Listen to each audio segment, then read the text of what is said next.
she-devils and demons, this is Nurse Hatchet. You are listening to the Wolf Pack.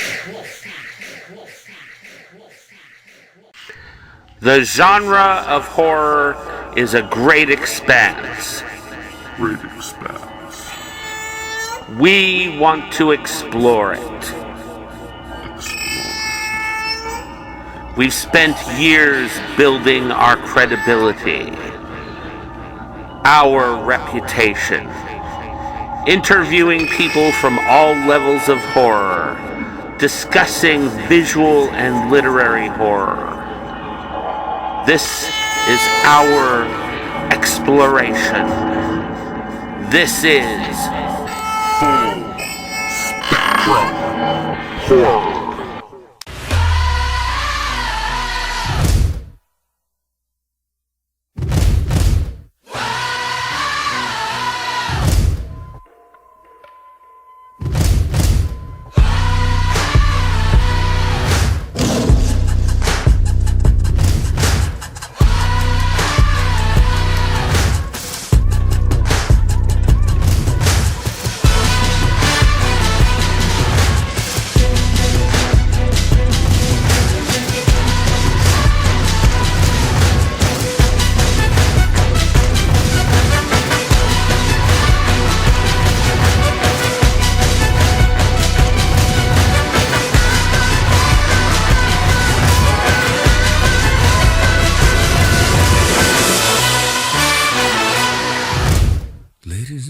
This is the moment you've waited for.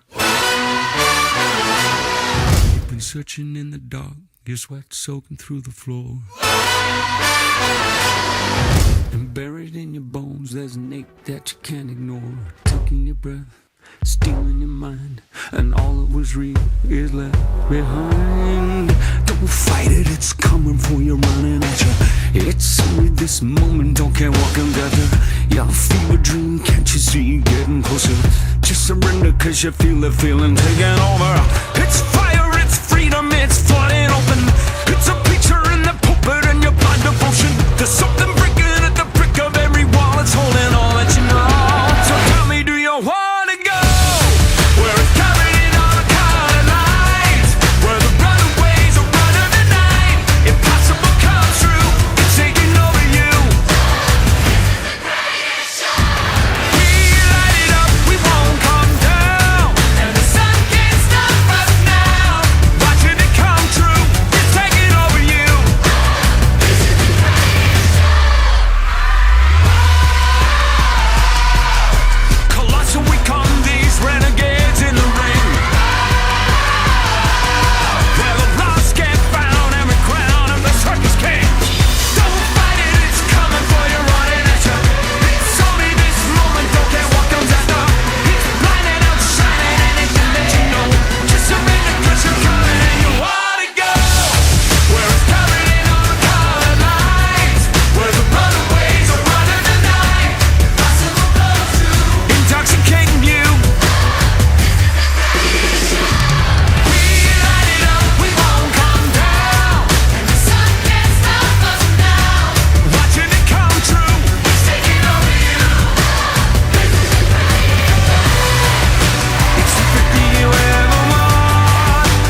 on. Guess who?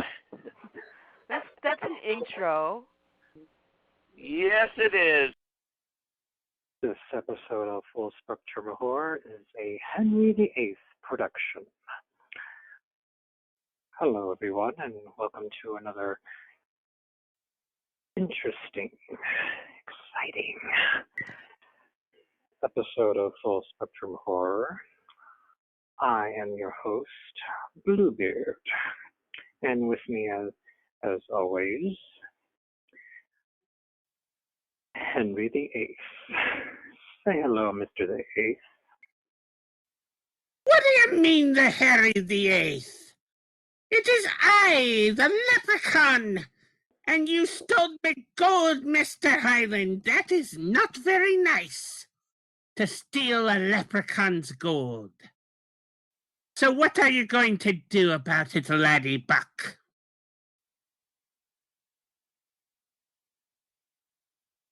Get it back. Oh, good. Goran Scares, everybody. This is William Pattison, a.k.a. Eric Morris, King of Splatterpunk. And, of course, along with me is the horror sex symbol and horror Jesus, Mr. Christopher Highland. So, Mr. Highland, what have you been doing on St. Patty's Day?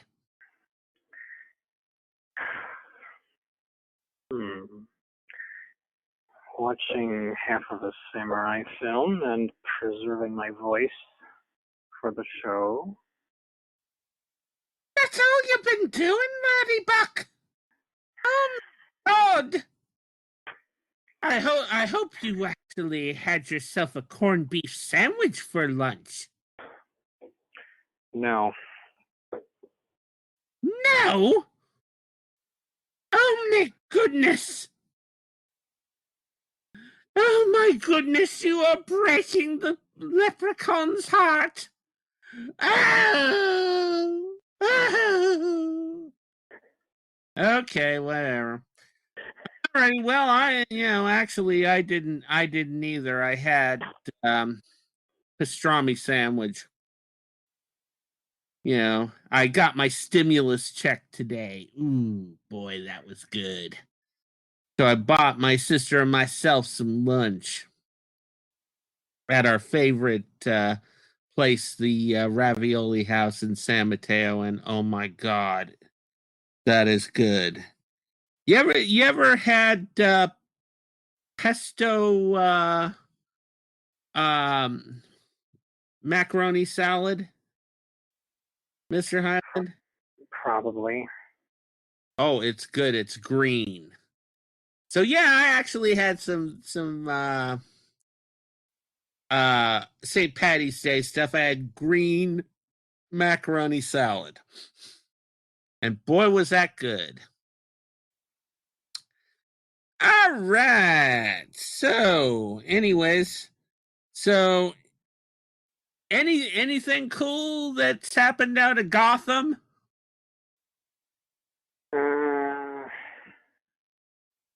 No, nothing's coming to mind. Oh, okay. Not lately. Oh, wait.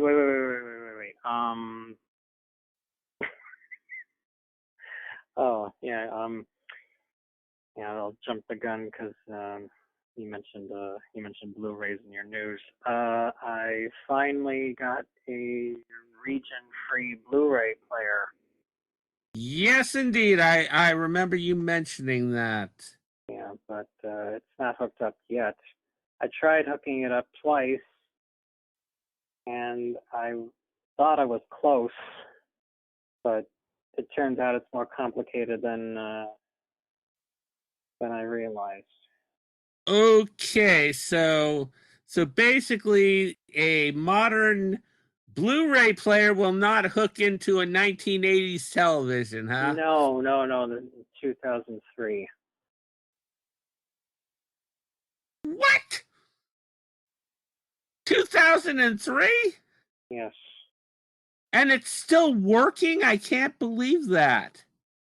I'll believe it. Yeah, I mean, seriously, these new televisions, they're only supposed to last 5 years.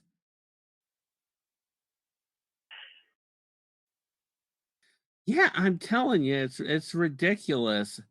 You know, they get old like crazy. Thank God I like the cheaper model flat screen. So mine only costs probably about $300. This is kind of like, oh, this is one of those old box type ones. Oh, okay. So you got a box TV. No wonder.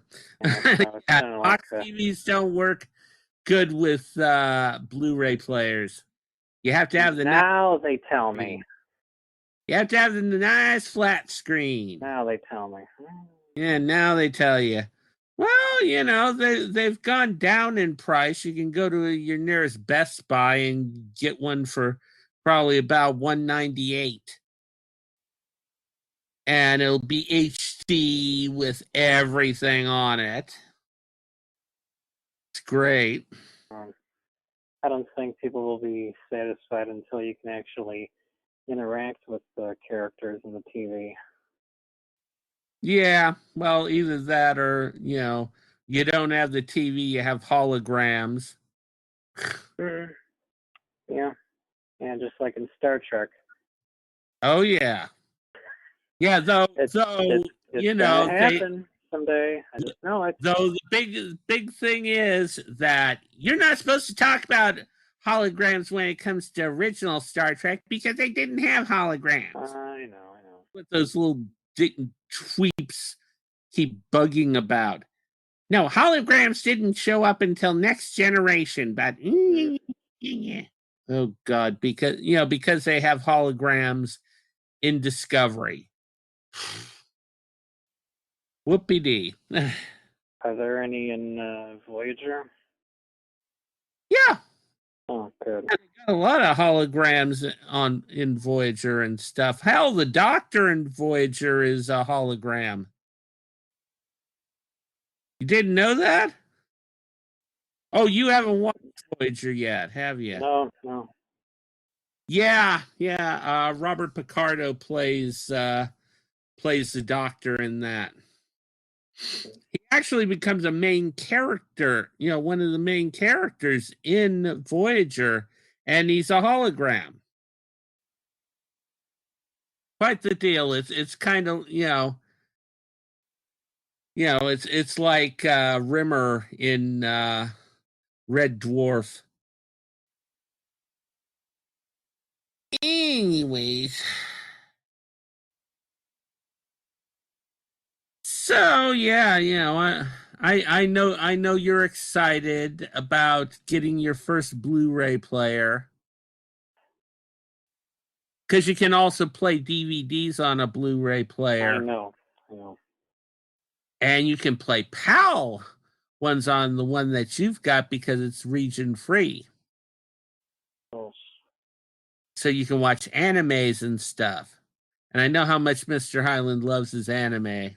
Well, yes, but I'm specifically looking to watch the 5.5 hour version of Abel Gantz's Napoleon.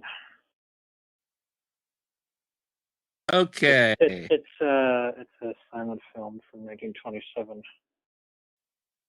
Okay, party on, Mr. Highland. You don't like silent films? Oh, I love silent films. Actually, I like silent horror films. Specifically, I like Nosferatu, and I do like Metropolis and that. And, of course,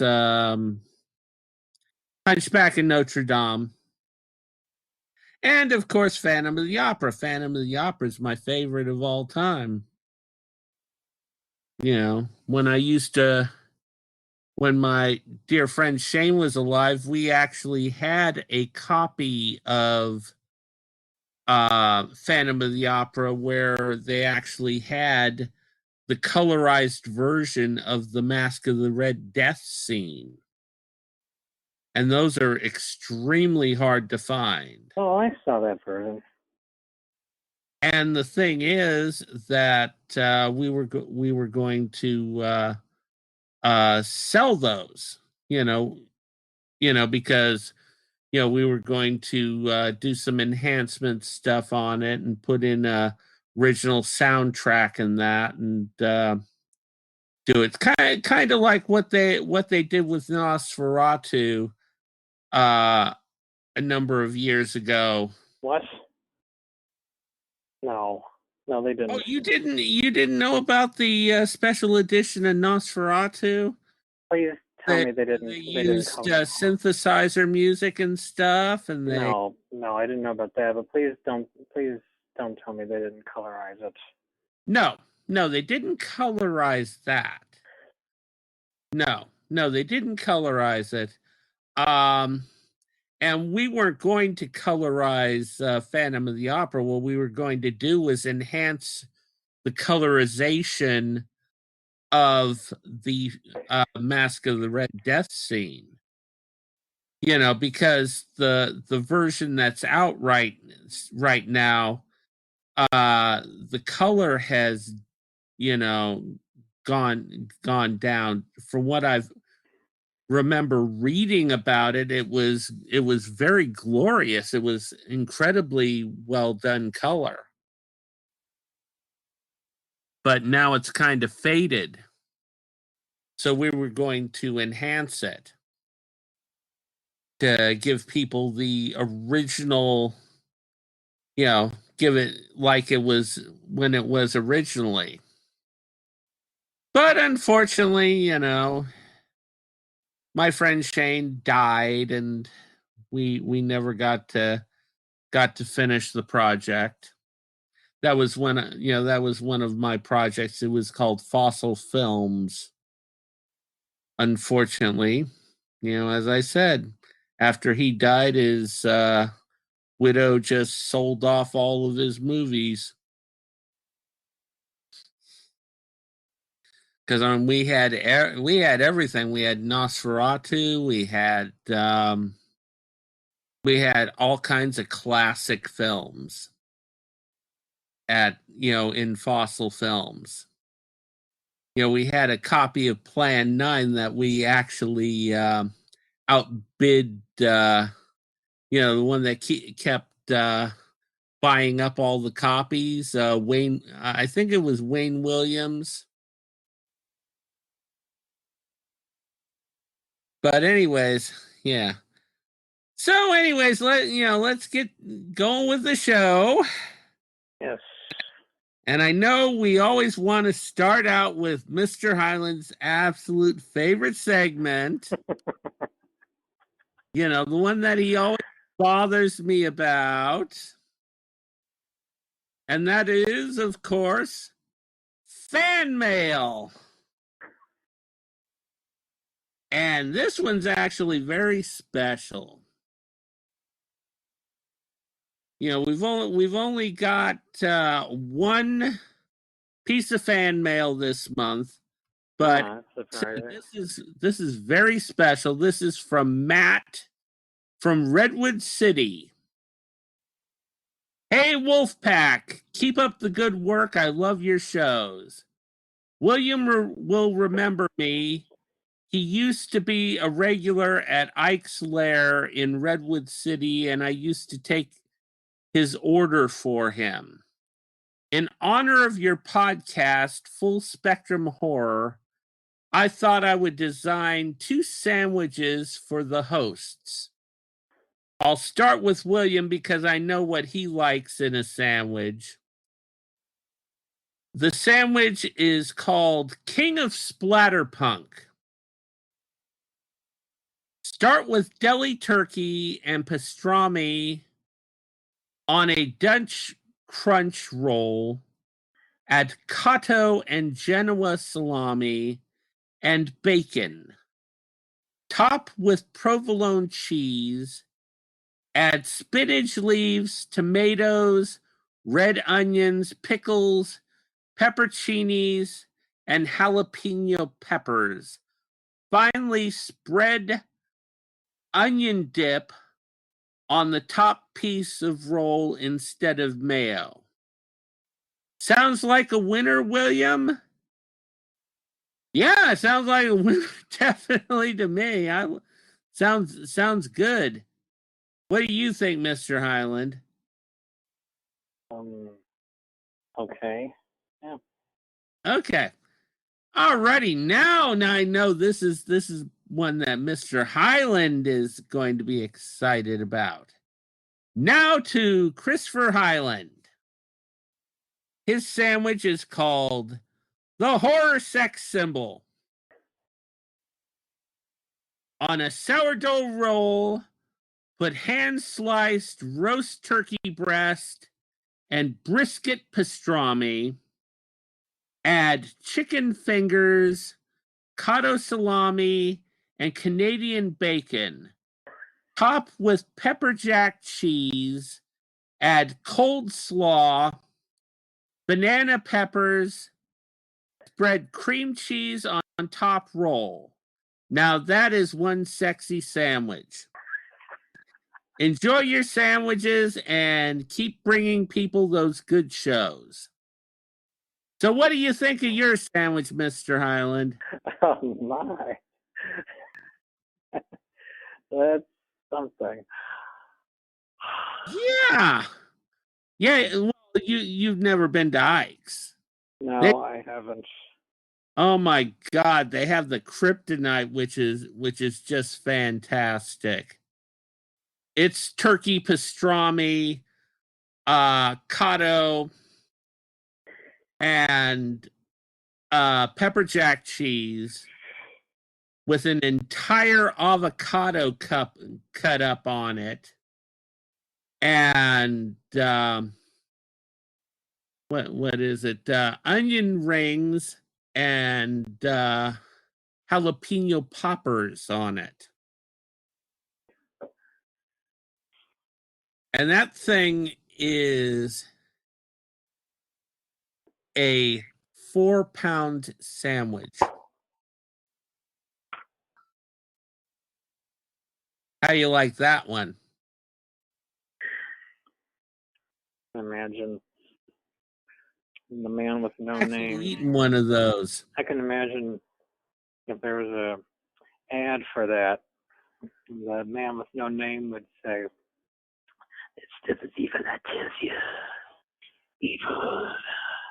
Then you have Grandpa Simpson saying, "Evil." Yeah. So what would they say about your sandwich? Well, they probably have Hannibal Lecter saying, Yeah, I noticed. You got a lot of meat on there. A lot of meat and chicken and stuff. yeah, I can imagine a horror fan sticking one look at me and say, "Oh, please, please, please eat this sandwich. You're lacking meat on them bones." Oh my God. That's probably what you think too. Yeah. Matt doesn't realize that you're more of a vegetarian. Not all the time. Yeah, more. Well, I didn't have any meat today. Okay. I had some yesterday. Yeah. You ever had brisket pastrami? Fantastic. It's slow roasted pastrami. I've had it before. No, I've had regular brisket at a let's see, what was the Mongolian Grill, I think it was called. I think it was. Oh, nice. Yeah, so well, obviously you've had pastrami, right? Yeah. So just imagine pastrami with a little bit more of a woodsy flavor. to it. A woody, like wood chips, wood chip barbecue flavor. That's what your brisket pastrami is. I mean, with me, before I ever had brisket pastrami, which is one of my favorites, actually, all my pastrami had been the one where they steam it, steam pastrami. That is good too. I used to work at Togo's Eatery. That was my first job, and oh my God, making the pastrami was just something to sit there and steam the pastrami. Anyways, okay. So that segment is done. Now we go to our next segment, which is one of Mr. Highland's other favorites. Yes. The entire month, Mr. Highland searches the internet for that weird, that strange, that horror news. Yes. And another close shave. I wasn't sure I was able to get more than one thing, but I did. Good. So, in no particular order, Necroscope, The Lost Years Volume 1 is now on Audible. Nice. And if you look up this audiobook, you will absolutely love the artwork for this. It is a rather devilish-looking bat with its fangs and tongue protruding. Yeah, I've seen the Necroscope books. I love the cover art on them. They do just a fantastic one. I also like the artwork that they do on the sequel series Blood Brothers. Oh, well, those are books 5 through 8. Yeah. This is book 9. Oh, cool. Very cool. Next, this is another Valancourt books reprint. Manfroni, or the One-Handed Monk, by Marian Radcliffe. The book was originally published in 1809, and this will be released in July.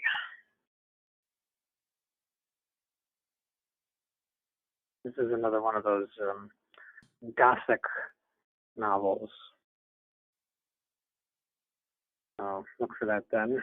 This is something I'd actually want to read, because I'm also interested in at least some Gothic novels. Last, certainly not the least, and this is a Klaus Kinski movie, Lover of the Monster, and this will be released on June 8th.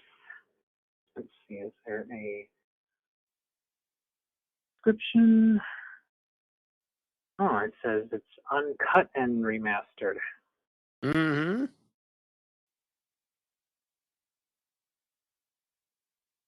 Cool.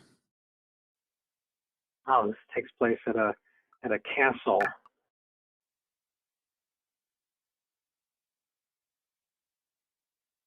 And there's hidden laboratory and mad scientist father-in-law. So this should be interesting. Cool.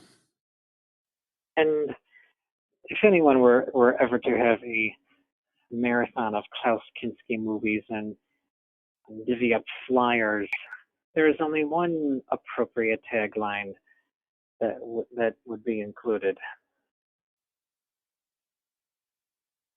And what? Oh, you can't guess what that is? Nope. Kiss your family and friends goodbye. Say hello to Klaus.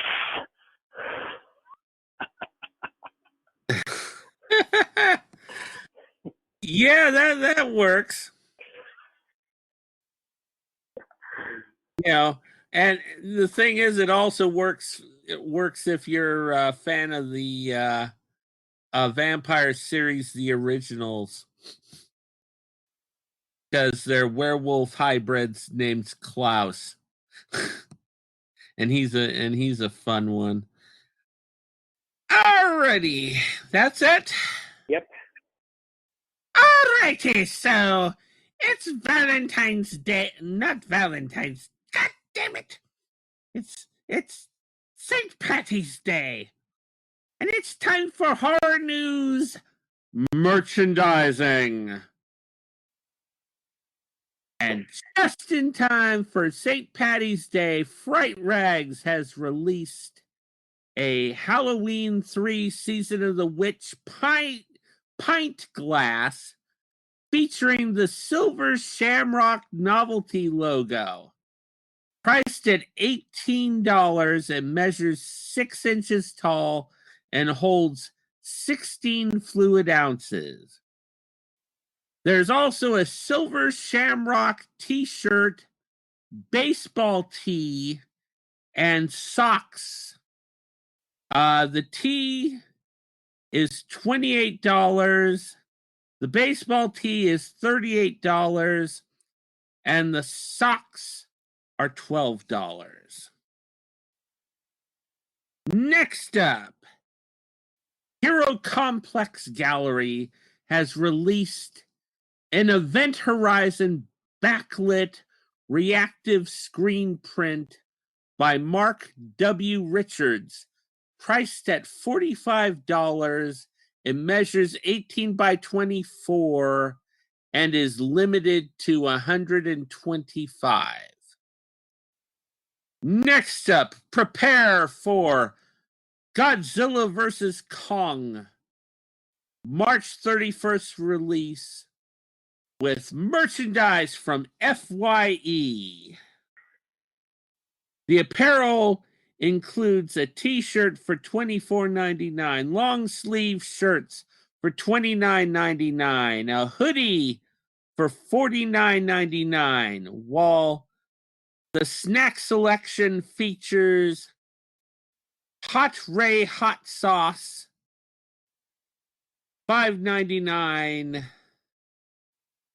Godzilla's fiery chili chipotle dark chocolate bar, $3.99, and Kong's banana crunch milk chocolate bar, $3.99, and a Titan 1 pound milk chocolate bar, $19.99. Now, I know Mr. Highland's going to be brave enough to go for that fiery chili chipotle dark chocolate bar, right? Steam would be shooting out of my ears. Alrighty, so next, Vice Press will release the Mummy 20 by 36 offset lithograph prints by Paul Mann. The standard version is limited to 175 and costs 44.99 pounds, which is $63, while the variant is limited to 75 and costs 49.99 pounds, approximately $70.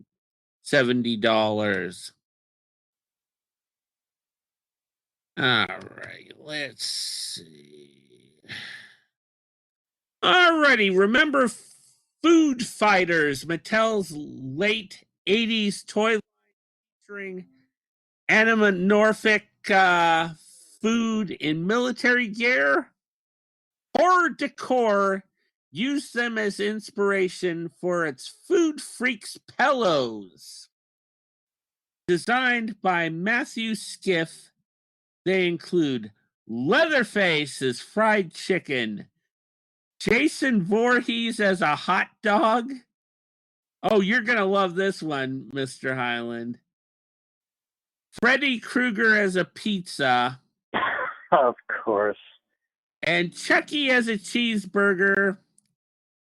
And amusingly, Pinhead as a donut.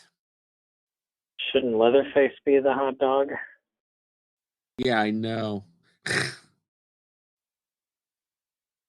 Anyways, pillows are $18 to $22 each, or $85 for the set of 5. They're also available as stickers for $8, magnets for $10, pot holders for $6, and face masks for $7. Pretty damn cool. I like that. I know Mr. Highland absolutely wants a nice pot holder of Freddy Krueger as a pizza.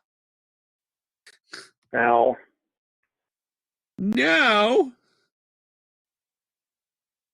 All right, so now it is time for Scream Factory releases. Nap time. No, I know Mr. Highland's going to love this. Just in time for the release of, Godzilla vs. Kong, Scream Factory has got a collector's edition of King Kong.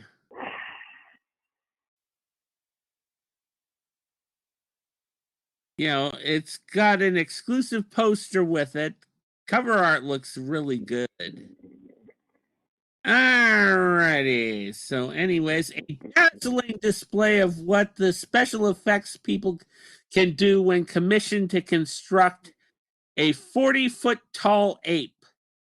Vincent Canby, New York Times. The Petrox Company search for new oil reserves on the strange island unleashes a terror unseen by civilized men. King Kong, the timeless story of beauty. Jessica Lange making her feature film debut. And a beast comes to the screen in this ambitious production from Dino De Laurentiis. So, yeah, this is the Dino De Laurentiis one. I like this one. What did you think, Mr. Highland? Like the Dino De Laurentiis King Kong? Parts that I've seen, I enjoyed. Okay. Oh, here's one that Mr. Highland's gonna love. And get ready for his new Blu-ray player once he upgrades his television. Alrighty, He Knows You're Alone for $26.98. Terrifying and blood-curdling. John Stanley of Creature Features. Now you see him, now you don't. The face of a killer appears out of the darkness and just as quickly disappears. A young woman has an eerie feeling someone is stalking her. Another beauty steps into a shower and a bathroom door handle slowly turns.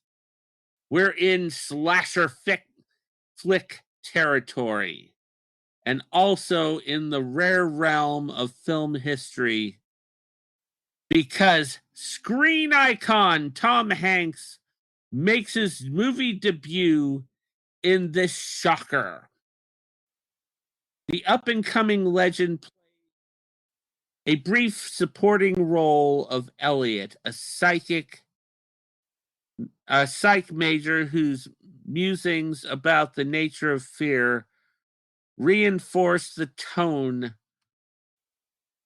of this twisted tale about a sicko who targets brides-to-be and a detective who scrambles to stop the carnage. Wedded bliss can be very short-lived when he knows you're alone. That one sounds good. I think you'll want that one, Mr. Highland, don't you think? I've seen that one. Oh, you have? Mm-hmm. So how was Tom Hanks' role? Good. Okay, cool.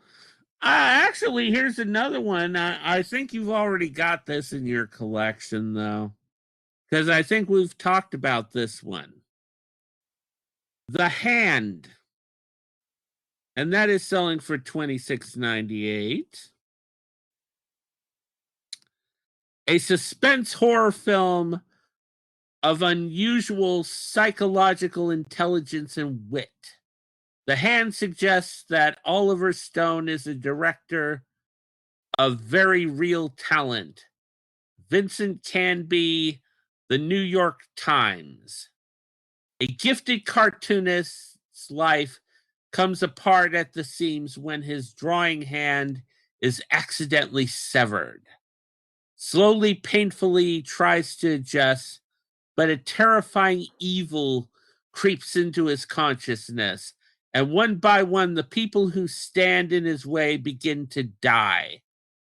Written and directed by Academy Award winner Oliver Stone, this spellbinder showcases a vivid central performance by Michael Caine and wonderfully ghoulish special effects by veteran macabre master Carlos Rambaldi.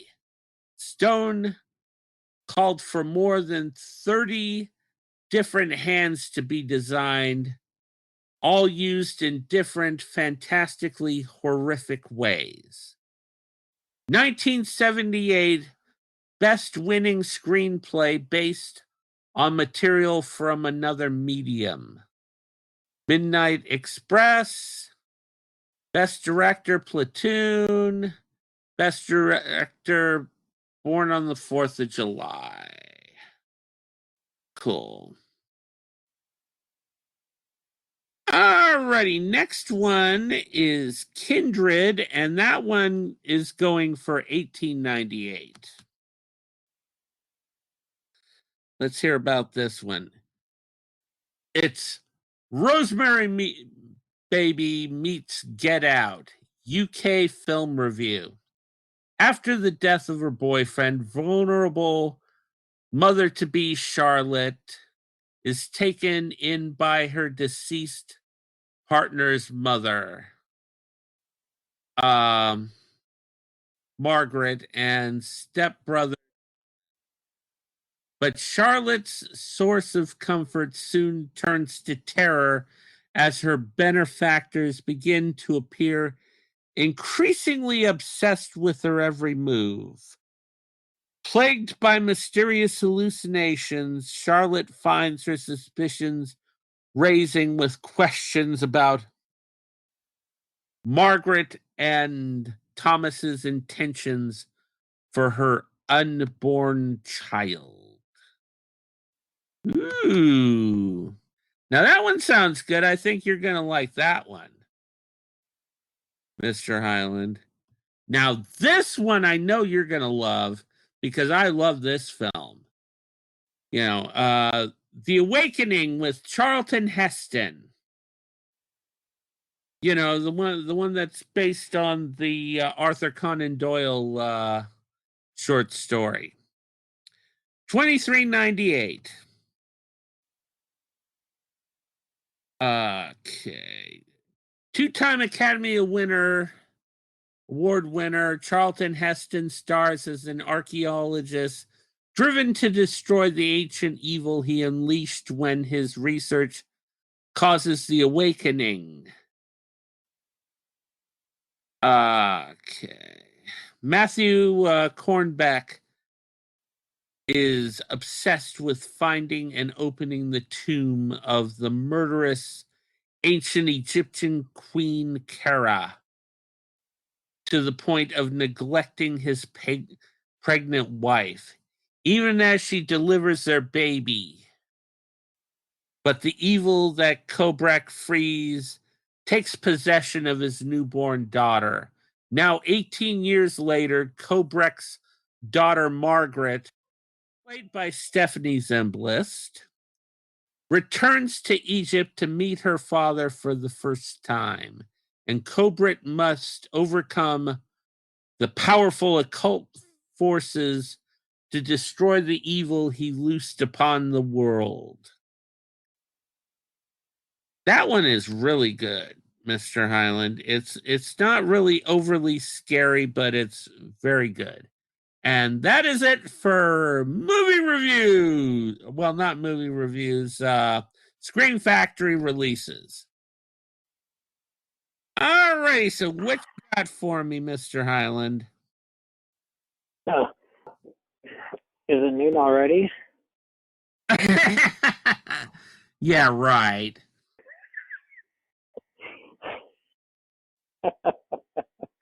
Usually, you go longer. It seems that you've gone longer in the past in your Scream Factory news.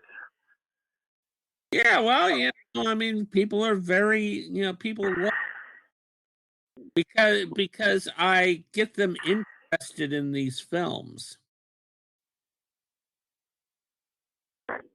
Yeah, my stimulus check, I'm planning on grabbing me up some Scream Factory. I haven't bought a DVD in a while. Okay. Okay, I'll go through two films back to back really fast. One is, and I'm pleased that I finally was able to see the rest of this. It's called Superstition. It's from 1982. Do you know it? No, I don't. Okay. Well, it involves a witch that was she was either burned after being tied to a cross or drowned. I can't remember which, but during flashbacks, she takes revenge against those who killed her, and centuries later, a house that she inhabited is haunted by her spirit, and she ends up killing the people that I don't know. I want to say they move in, but they end up staying there for at least a little bit. It's nothing special. It's just indicative of its time. It's also one of those films that where the villain wins and nobody lives, which is quite refreshing, because a lot of horror films from the 80s, the villain ends up getting dispatched and there's always a survivor. So, what rating would I give this? I'd say a 2 out of 5. Oh, Again, nothing special, but just see it for at least the death scenes, the ones that are on screen. I mean, this would have been a better film if it took place completely in the past, and just having the witch getting revenge on everybody that was there for her death and was responsible for it. But then again, they probably didn't have the budget for that.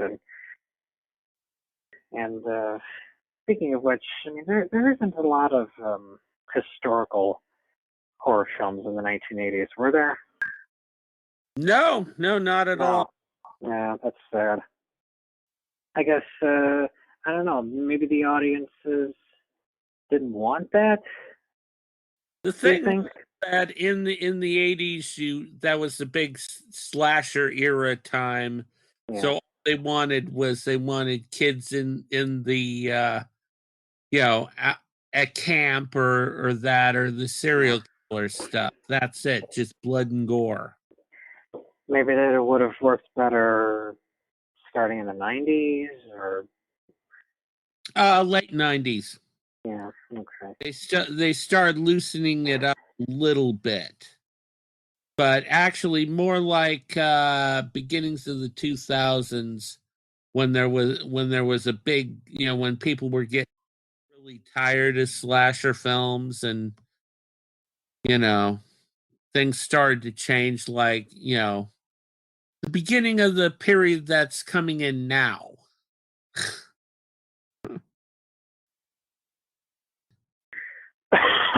Okay, next is Next of Kin. This is a Ozploitation film also from 1982. It's about a retirement home out in the middle of nowhere in Australia. This young lady inherits the place, and these mysterious deaths are occurring there, and she doesn't know why, and she's investigating her it was the death of her father or one of her ancestors. And this is another one of those slow burn movies. So not much happens in the first hour. Pretty much most of the action takes place in the last half hour. It turns out the people who were there before her running the place, they're the ones doing the killing. And so they come after her and her boyfriend, and she has to defend herself, and naturally she takes him out. Again, with the previous movie, it's nothing special. I thought it was going to be more than it turned out to be. If you're interested in Australian horror films, see it. I mean, they did a good job remastering this film, but again, it's really nothing special. I would give this a 1.5 out of 5. Okay. And next, finally, but certainly not the least, this has an alternate title, which is The Horror Show, but horror fans know this film as House 3. Yep. Starring, you've seen this. Oh, yes. Yeah, starring the one and only Lance Henriksen and Brian James. And these two actors make the film. I mean, if they weren't in the film, it wouldn't be much of anything.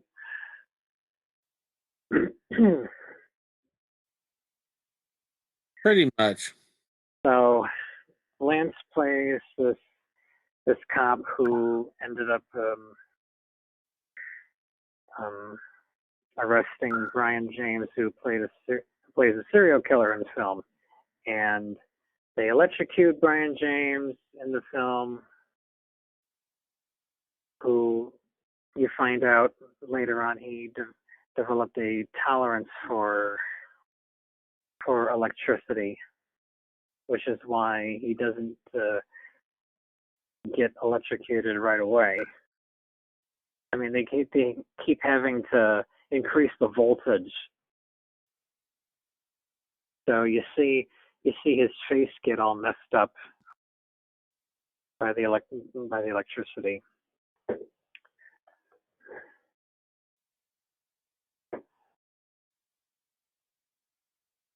And then when his body is in the morgue, you see his spirit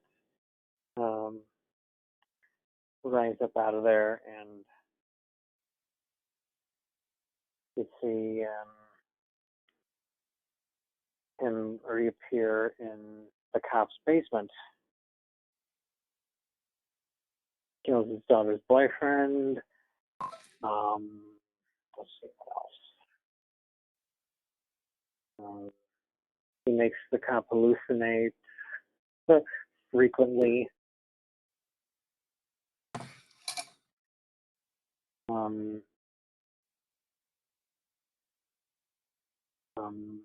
Boyfriend's death is pinned on him, and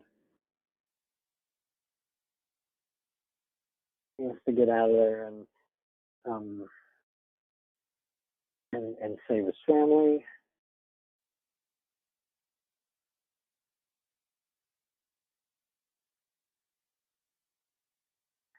It's enjoyable enough.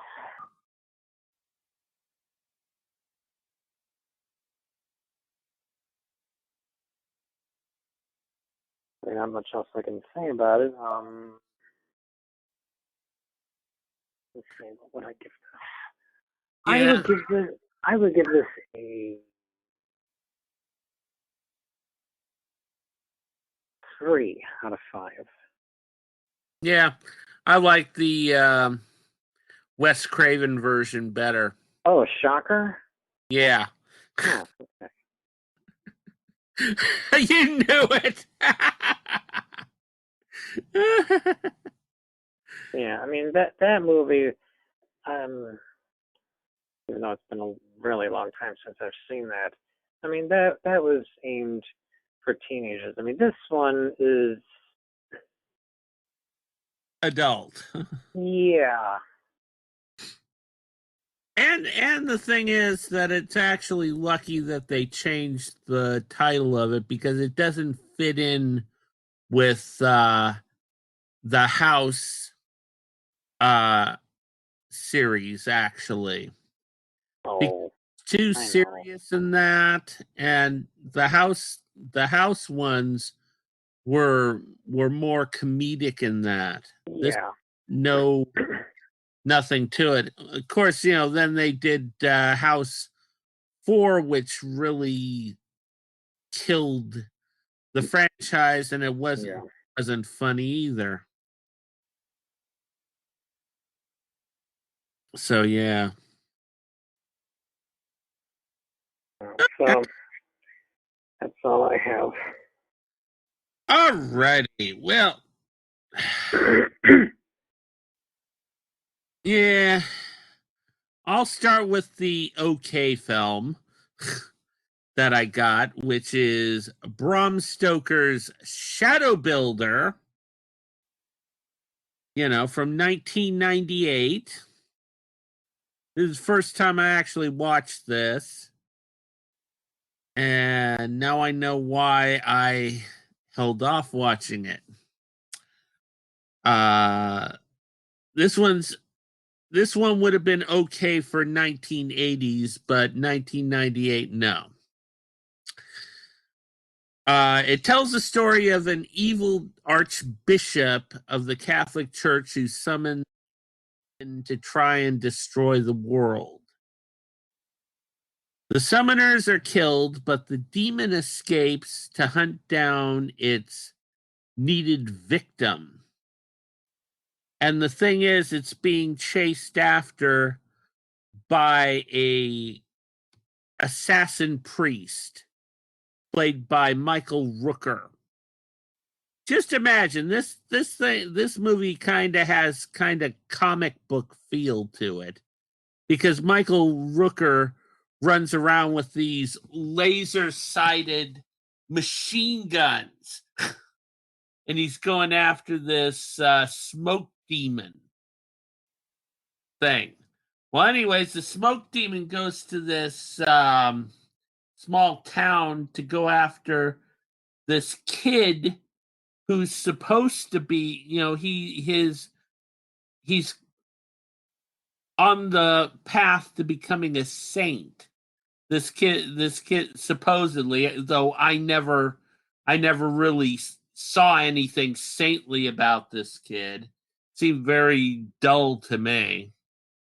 But anyways, so the thing is that, you have the sheriff of the town and the kid's mother and the demons going after the kid. The demon can actually make smoke dogs come out, these killer dogs that are made of smoke, and they can eat people and drain people's life force and stuff. Yeah, very, very comic bookish. Tony Todd's in it. He plays the town whack job. And just imagine Tony Todd with cornrows and a patch on his eye. What do you think, Mr. Highland? And this is supposed to be an adaptation of a Bram Stoker story. It was all in modern times, and it didn't sound like anything Bram Stoker-ish. Of course, I've also seen Cult of the Rats too, and that wasn't very Bram Stoker-ish either, but it was a little bit more Bram Stoker-ish than this. Anyways, 1998. I think it was a failure in the theatrical release. Because it looked like crap. But, I just happened to see it and I was thinking, okay, I've seen some of the other Bram Stoker adaptations. I'd be interested, and saw Michael Rooker's name associated with it. Let's see. IMDb only gave this a 4.9 out of 10. I'm going to give this a 3.0 out of 10 on the Oogie Boogie scale, because it was okay. I was entertained up to a point, but it was very tacky. Let's put it that way. Very tacky indeed. Which leads me to my next film, which is, Mr. Highland's he's going to remember this one. Oh? They were talking about it all over the internet. What? The most hated film of 2020. What? Monster Hunter. Yeah.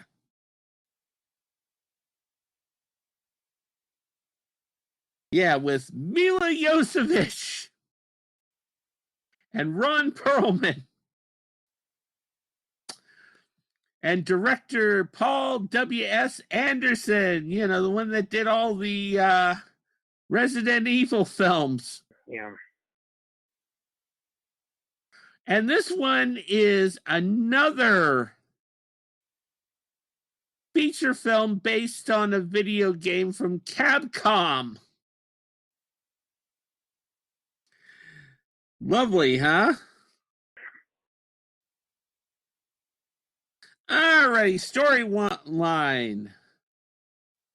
While on a peril-laden mission to track a missing team of soldiers, a hard-as-nails U.S. Army Ranger, Captain Natalie Artemis, and her elite brothers-in-arms find themselves transported into an alternate universe.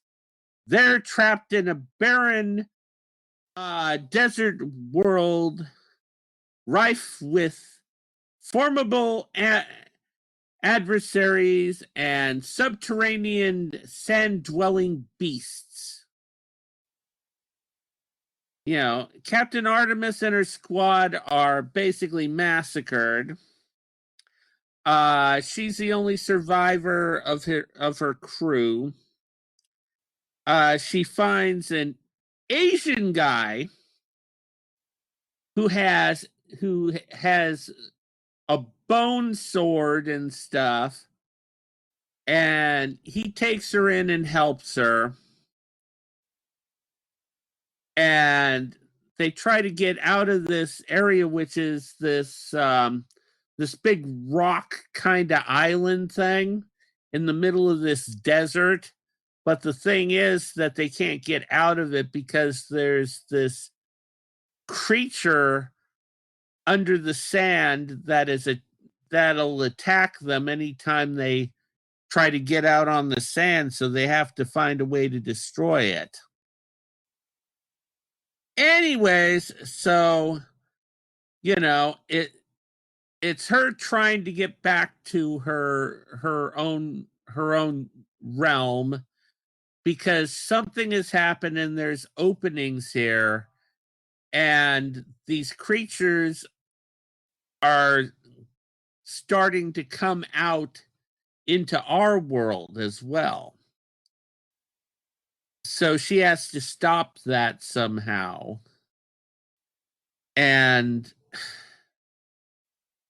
you know, it's a lot of monster fighting, a lot of action. The storyline is very light on anything, really.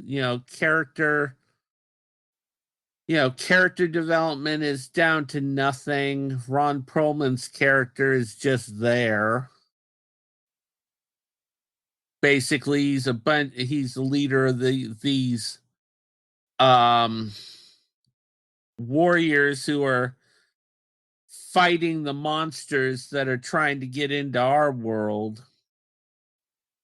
And they run around in these sand ships. They're like old buccaneer ships, but they go on the sand and stuff.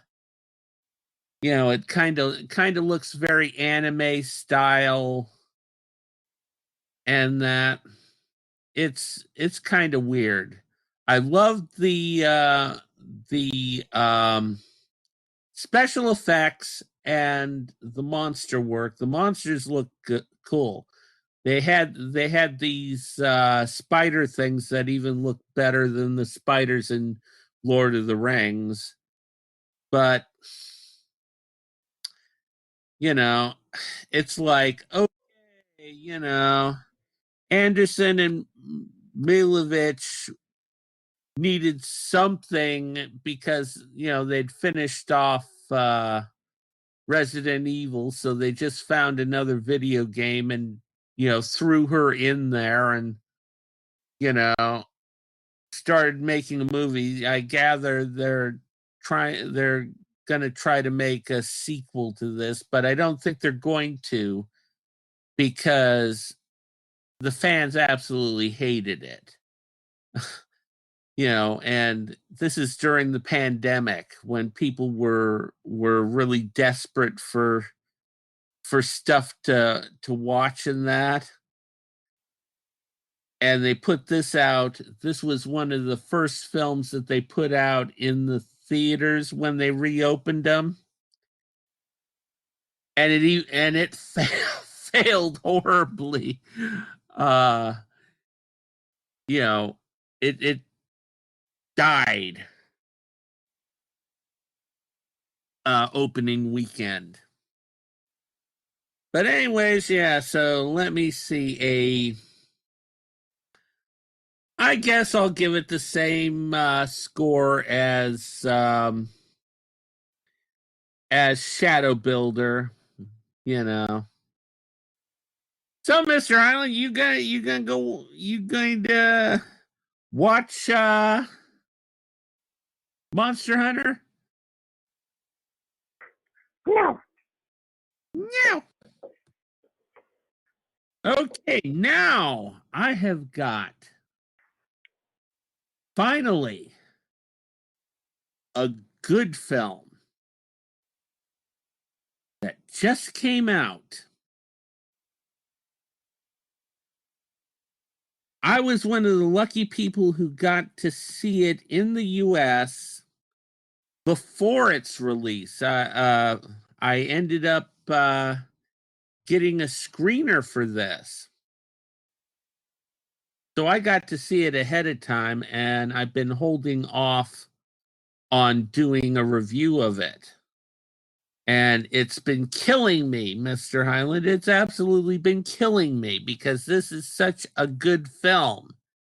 And you would appreciate it. This film, you're gonna want to see it because this is right up your alley. Willy's Wonderland with Nicolas Cage. Willy's Wonderland is the story of a drifter played by Nicolas Cage who comes to this town. The tires on his car get blown out, and he makes a deal with with the sheriff of the town and the garage to pay off to pay for new tires. And what he had to do was he had to spend a night in this thing that's kind of like a Chuck E. Cheese called Wally's Wonderland. And he had to clean up the place. Well, the thing is, what he doesn't know is that, well, actually, it's called Willy's Wonderland. Willy's Wonderland is possessed. All the animatronics in the place, there was a massacre years and years before, and there was all these killers that killed people at Willy's Wonderland, and the thing is that they're now possessing the animatronics in this place. And the ones to keep the evil of Willy's Wonderland in place, they puncture these people's tires and have them going into Willy's to clean it up so that they can sacrifice them to these animatronics so that the animatronics don't leave Willy's Wonderland and go and kill people in the town. Well, get stuck with this drifter played by Nicolas Cage, and we don't know anything about him.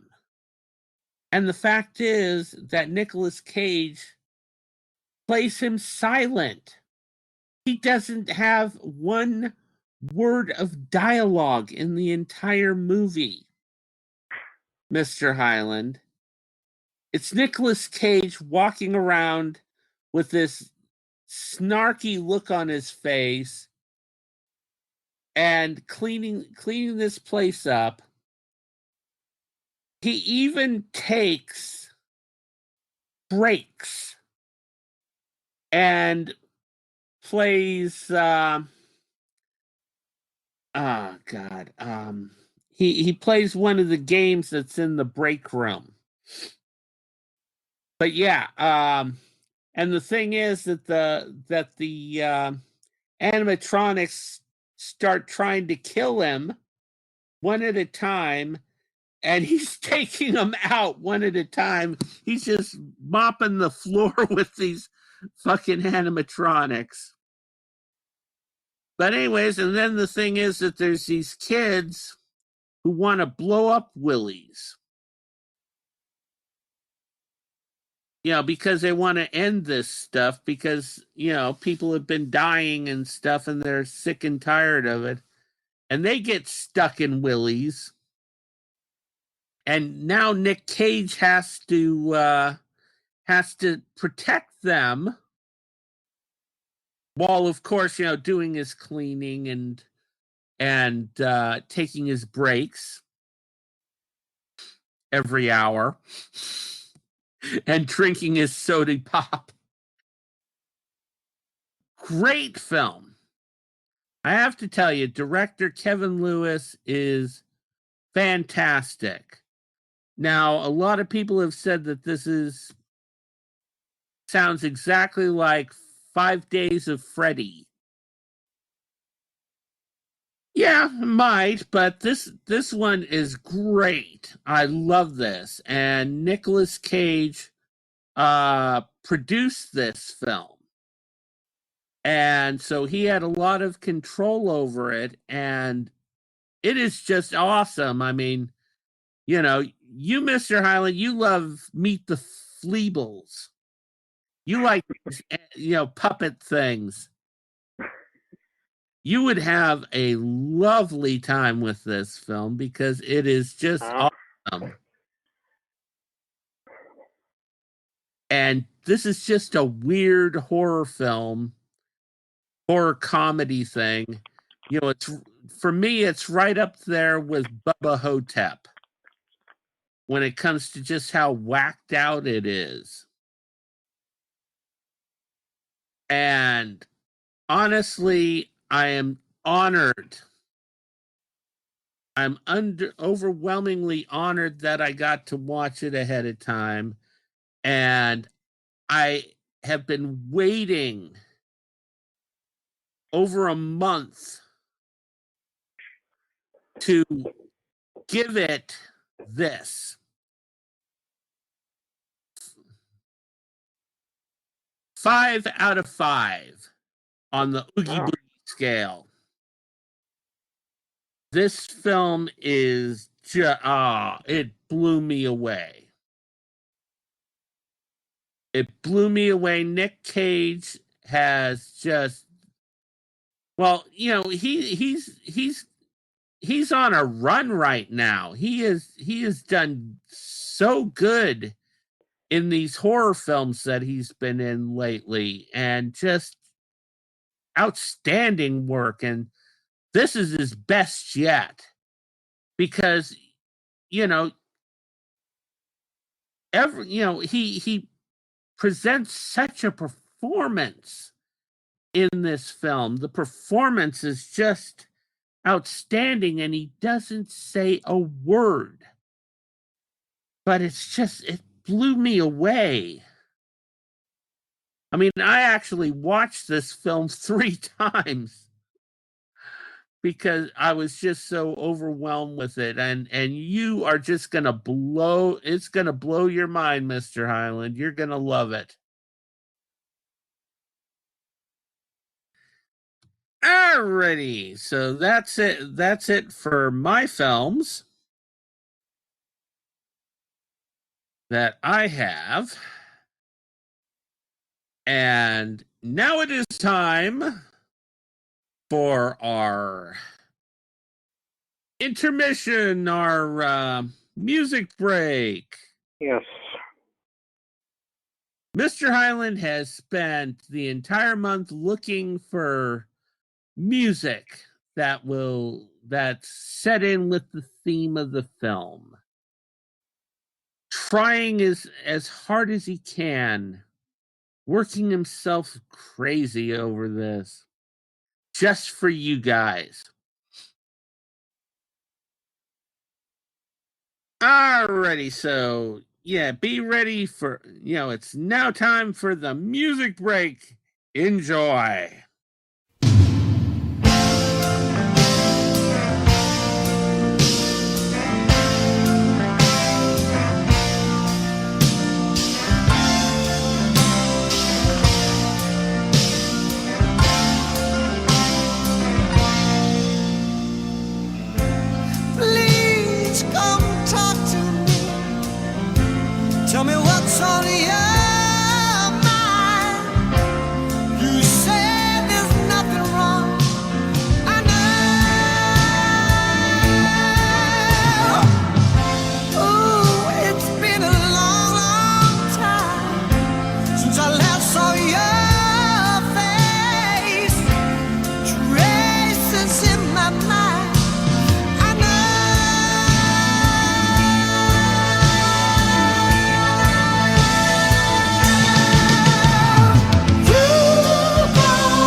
Here I am again, pretty babe, hanging around. Tonight I've been in every bar in town. Here I am again, pretty babe, hanging around. Tonight I'll have to try out every girl in town. Took some ecstasy, you know. I took my troubles to the east side. I get messed up on the bad side. All the blocks, station G. Ended up in somebody else's sheets. It's so cruel.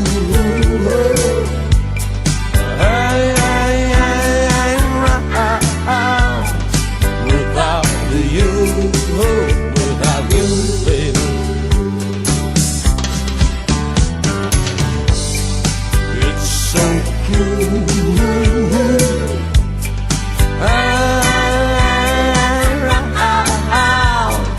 Without you.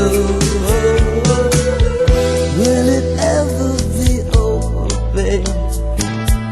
Feel my love come on over you.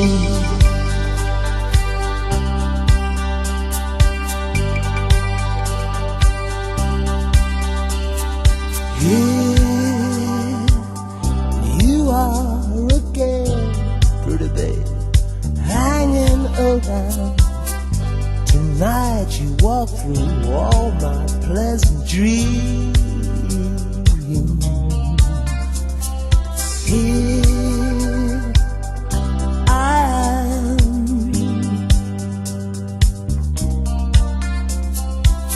You know where I look leads to a late night low down scene. Really mean.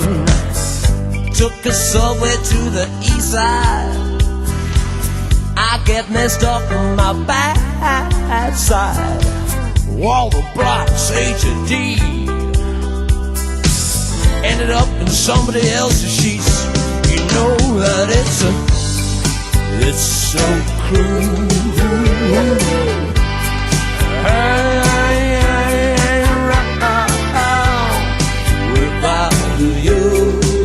Without you, baby. You know what I'm talking about. It's so cruel.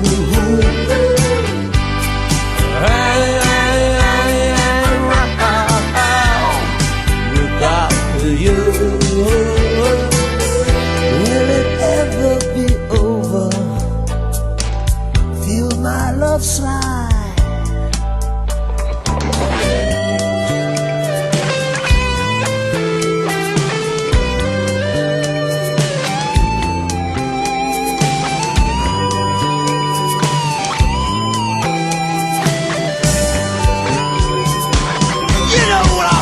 About now, it's so cruel.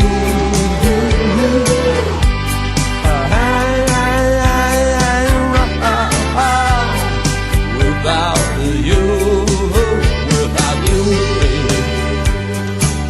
You know what I'm talking about now. It's so cruel.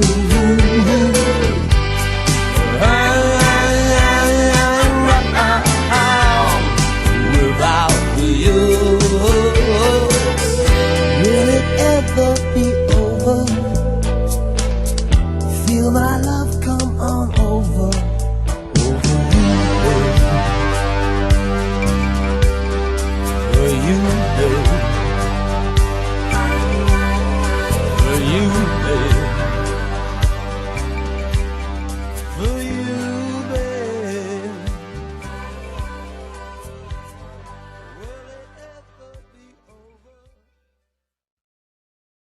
Hello, I'm Charles Gaines. When I found out that XO Communications had customer service agents available 24 hours a day, 7 days a week, well, naturally, I felt we should too. Thank you for calling Megatelco. This is Balcazar, Prince of Misery and Apprentice to Evil. May I help you? It's all about serving you better. They can't. We do. Voice, data, and web for business. XO, not just talk. Hello, my she-devils and demons. This is Nurse Hatchet, she-wolf of the Wolf Pack. Alrighty, so that was our music break. And time, Mr. Highland, for the what you've been waiting for. Yes. Yes, indeed. This the film for discussion tonight is one that I chose. Yes. And it was one that I had only watched once. I watched it when I was 7 years old. And the film just, it stuck in my mind. Partially because it was the only X-rated film I saw when I was a little kid, and I was, it was amazing. That's ironic. That's ironic that it was X-rated. I mean, I don't think the death scenes warranted that rating. Yeah, I know. I mean, a lot of the stuff was, okay, for example, the chandelier death scene with what are those? What were those horns? Those weren't deer horns, were they? No, it was a bullhorn. Yeah. That scene. I mean, they cut that so you don't see the horns penetrating. If they actually showed it, then it would have warranted the rating. I mean, sure, it had to kept. What? Well, what's funny is that there's 4 versions of this film. What? Yeah, 4 cuts. Gee, I wonder what version you saw. I saw the same version as you, which was the cut down version. Because the version that I saw when I was a little kid was a lot racier. I mean, the lesbian scene was a hell of a lot different. It was, it got into a lot more. Needless to say, some little handwork and stuff. And that on the screen. My mother, the thing is that my mother took me to this film, her and my sister Jeanette. And the thing is that they didn't realize that this was an X-rated film. And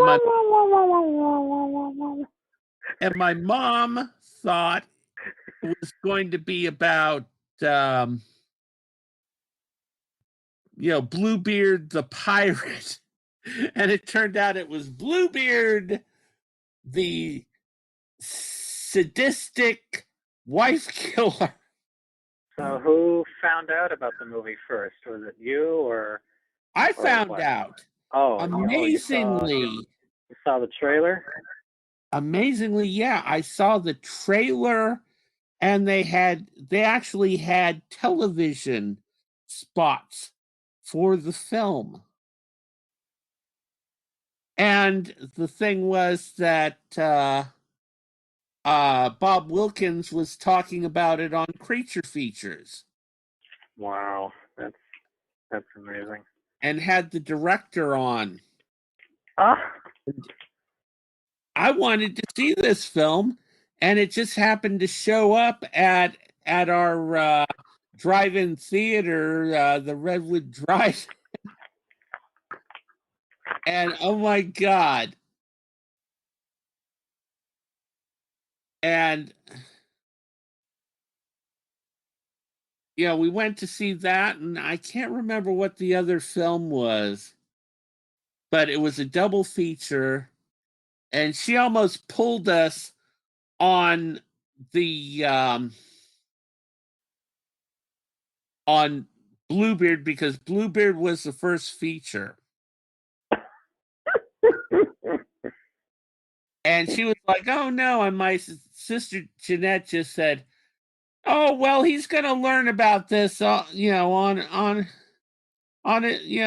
when he gets older and that." And it wasn't a big deal, and it wasn't a big deal for me because I was thinking, "Oh, I'm watching a horror film,"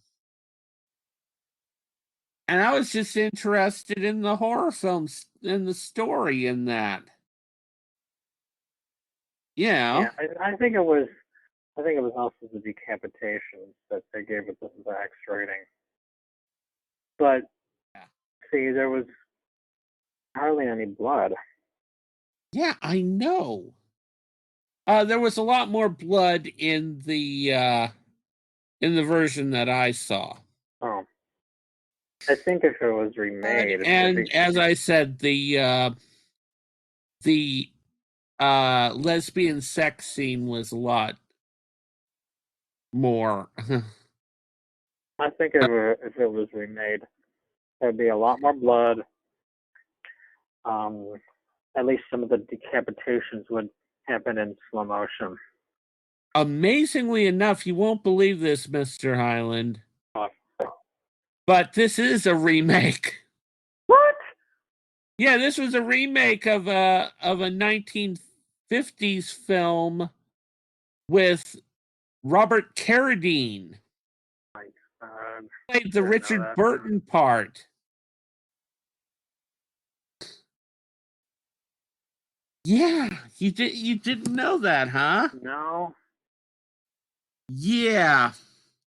Yeah, it's interesting. And, you wouldn't think you wouldn't my mother was absolutely floored, that the film had Richard Burton and Raquel Welch in it. And of course, I didn't realize that it had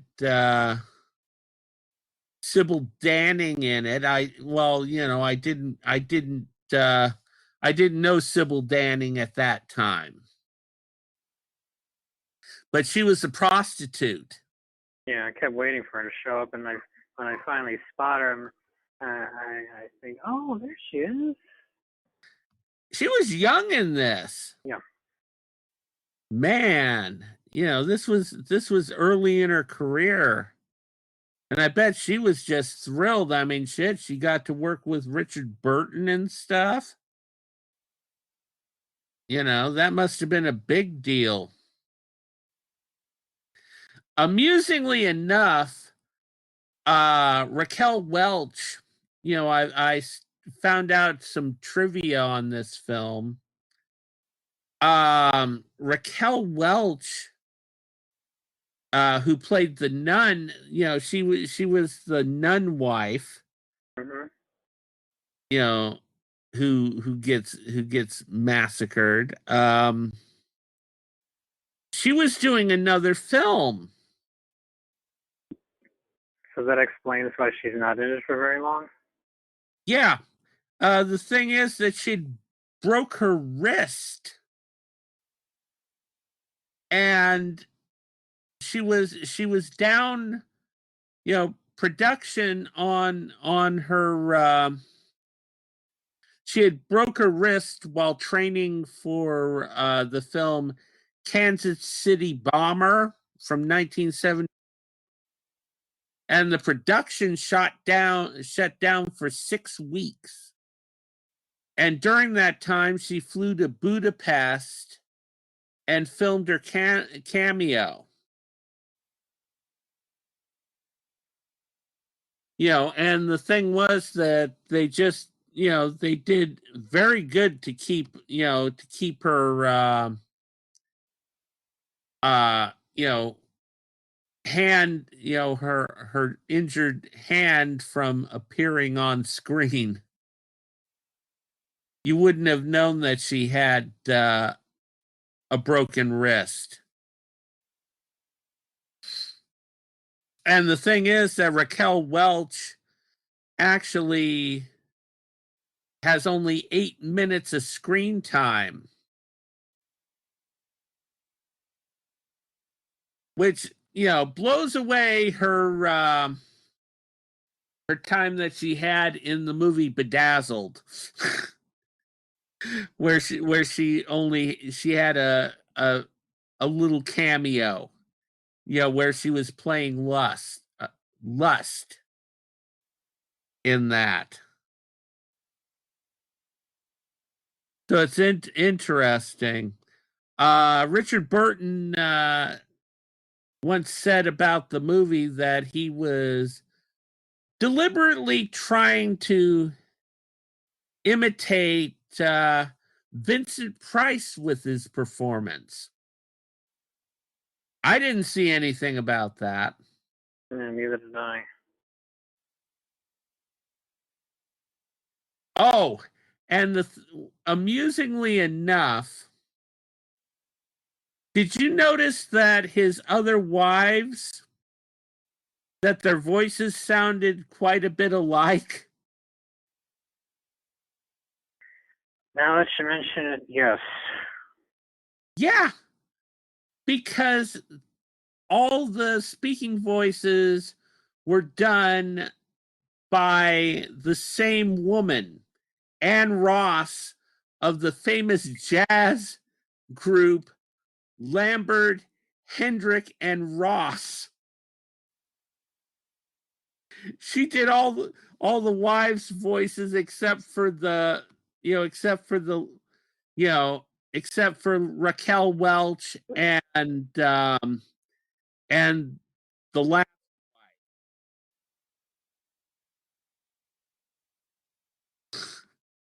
Funny as hell, huh? But anyways, yeah, amusingly enough, Richard Burton was making this film at the same time that Elizabeth Taylor was celebrating her 40th birthday with a lavish bash. It's funny as hell.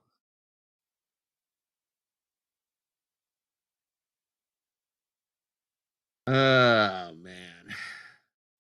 But anyways, so, you know, what people don't, you know, yeah, this film, I absolutely loved it. You know, because it was very well written. Didn't you think, Mr. Highland? Yes, I mean this is a film that, well, it's not like any other horror film of its time.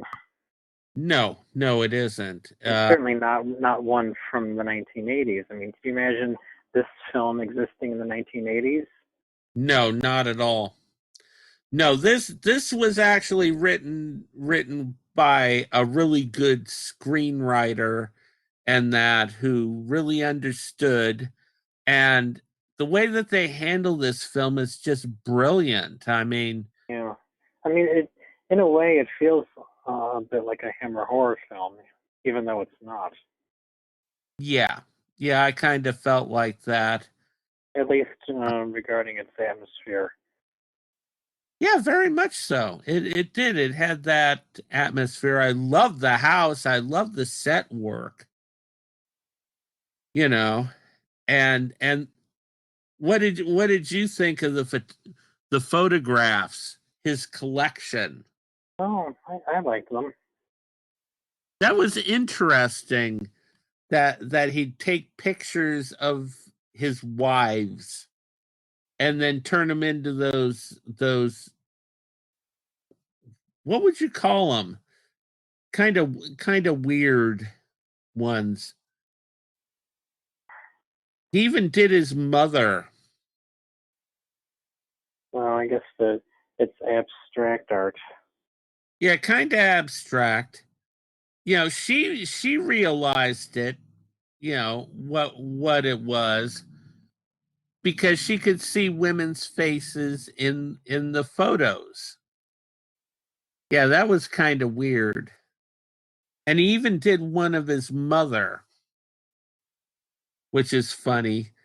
And I love the fact that, he had the maid sitting there brushing his mummified mother's head, her body, brushing her hair in the one room. I still remember the one wife, that one that nothing ever bothered her. That one was something. She just walks in, looks at his mom's dead body being, her hair being, and just walks away like, nothing. That was an amazing performance. Her expression didn't change. Did you notice that? Oh my God. And then, of course, for our woke fans, they actually had an absolutely woke moment in this film. Well, actually, no, they would have called her a betrayer. The one that was the big Nazi one, the one that was given the speech about women. I think that was his third or fourth wife. The one that in the end he made her where she wanted him to beat her. Oh, that one, yeah. Yeah. Oh my God. Yeah, the one that he drowned.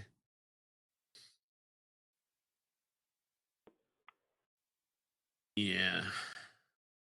Yeah, it was interesting the way that they set up the women, though more than likely what you were seeing when it came to the wives was his interpretation of them. Because they didn't seem very realistic. You had the one wife that every scene with her was like a musical. Remember her, the one that wasn't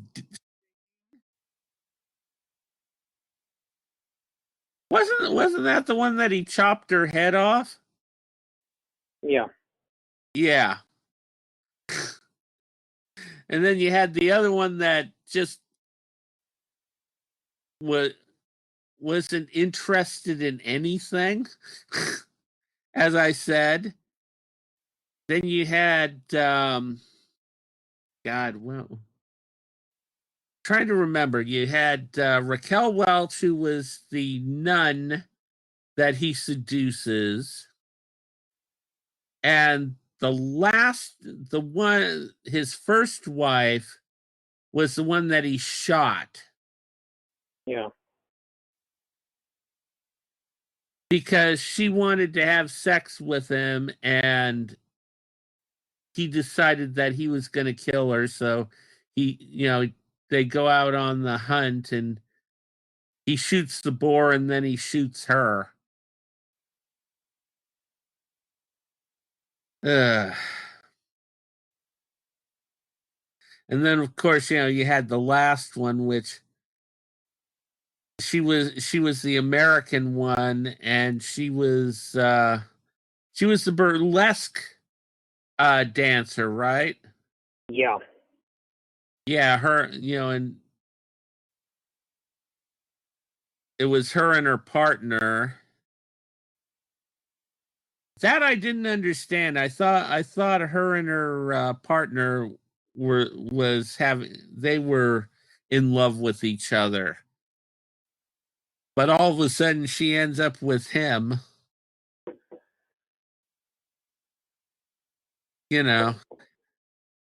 What did you think, Mr. Highland, when it came down to his motivation at the end, and why he killed all these women?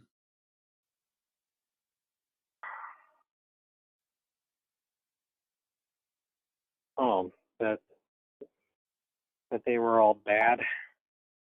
Well, he considers them he considered them bad.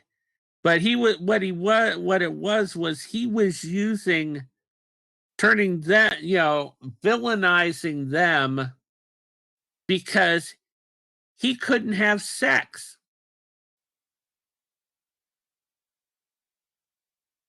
He wouldn't have sex with them, and every time they wanted to give themselves to him, that was when he killed them. Yeah.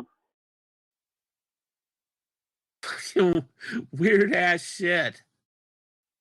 And what's funny is here I was at at 7 years old when I saw this film. I understood the film. Weird. I remember because I used to talk to my mom, and I every time I mentioned this film, she would cringe.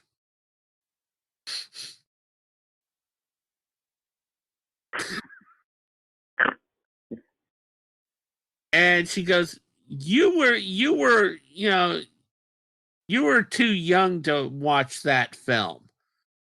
And I was like, yeah, but I wanted to watch it. They mentioned it on Creature Features, and she goes, I really need to send a letter to Bob Wilkins about that. Because that was a X-rated film, and he shouldn't have been promoting it.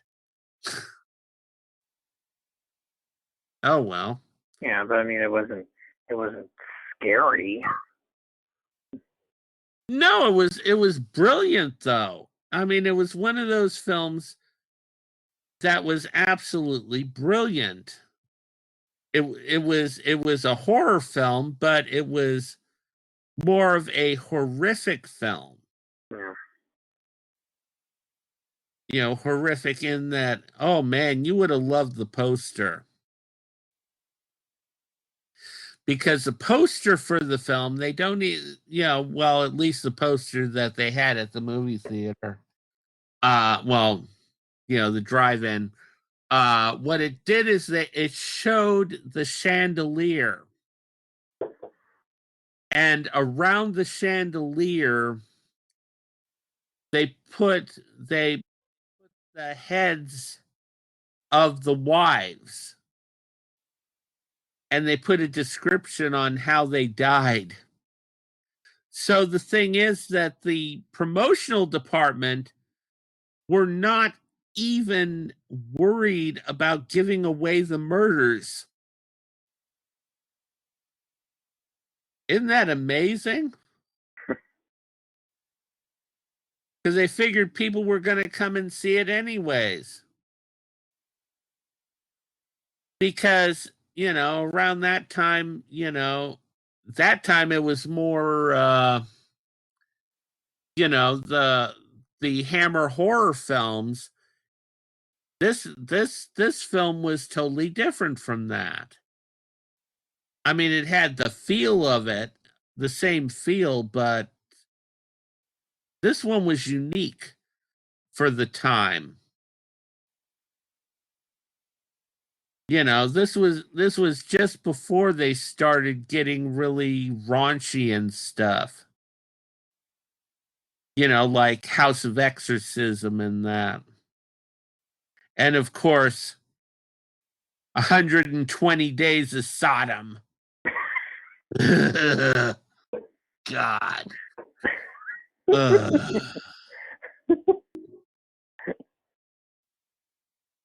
I know, this doesn't even compare.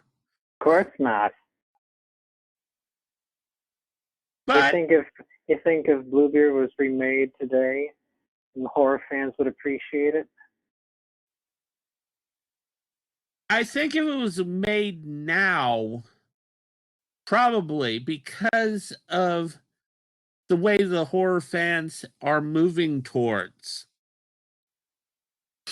This is the era of horror when they had the Babadook. And, they had the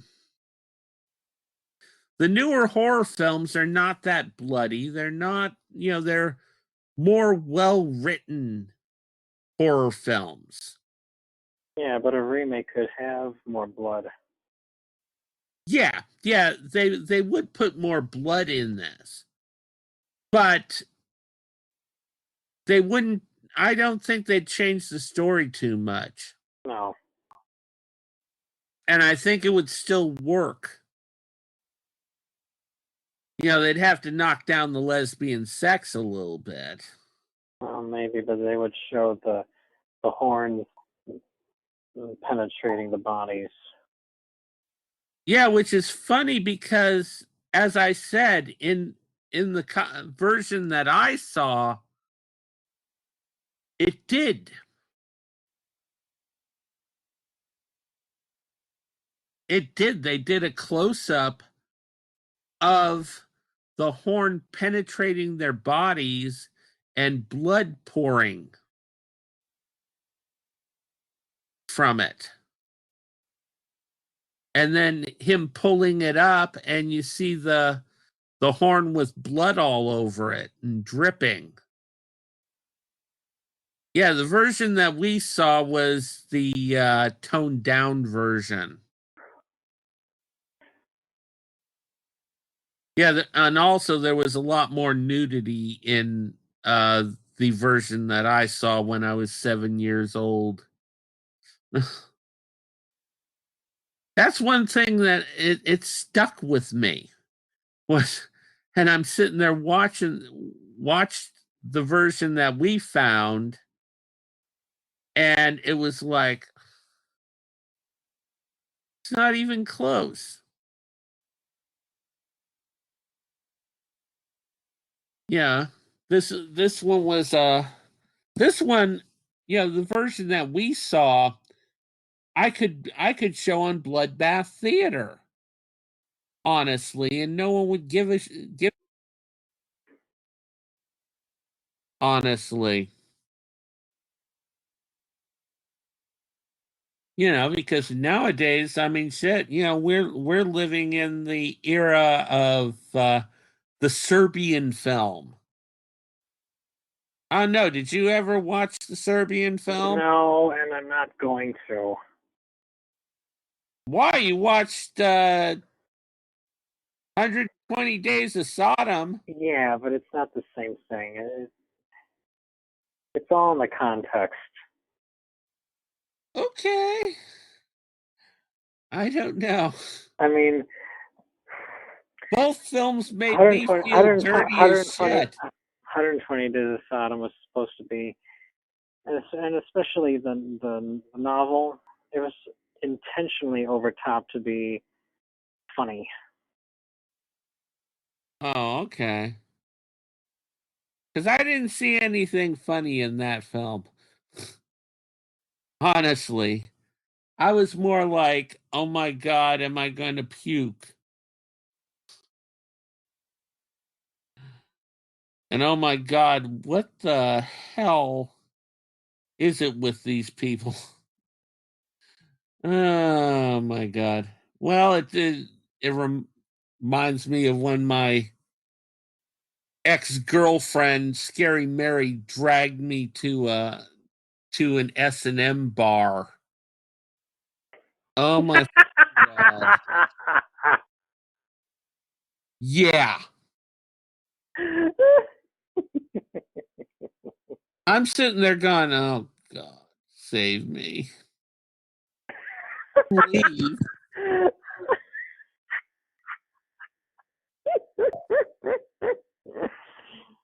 She asked me if I wanted to go see an art show. Yeah, an artist in the S&M bar. He was putting out his S&M themed artwork. Wonderful artwork, I do have to say. I said it, I told the artist it was marvelous, but oh my God.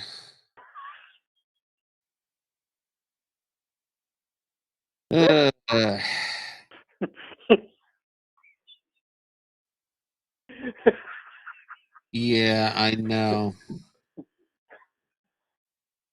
So, Mr. Highland, you never got dragged to an S&M bar, right? No. You're lucky. You're lucky. It's not as exciting as what you think. Oh, it's not like the Blue Oyster Bar from the Police Academy movies. No, that was a gay bar. I know. I'm just joking. No, well, it was embarrassing as shit. They had their own music, and it was S&M music. Heavy metal.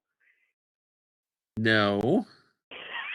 It was music where the lyrics was about spank me, hurt me, and all this. You know, do you want to paddle my behind? And I'm just, I gave Mary a look like, oh my fucking God. Yeah, I don't want to even talk about that day because. So it's not Calypso. Yeah, I don't even want to. I don't go too far into that night because I was ready to fucking kill her. You know, I was right to the point of Bluebeard by the end of the evening.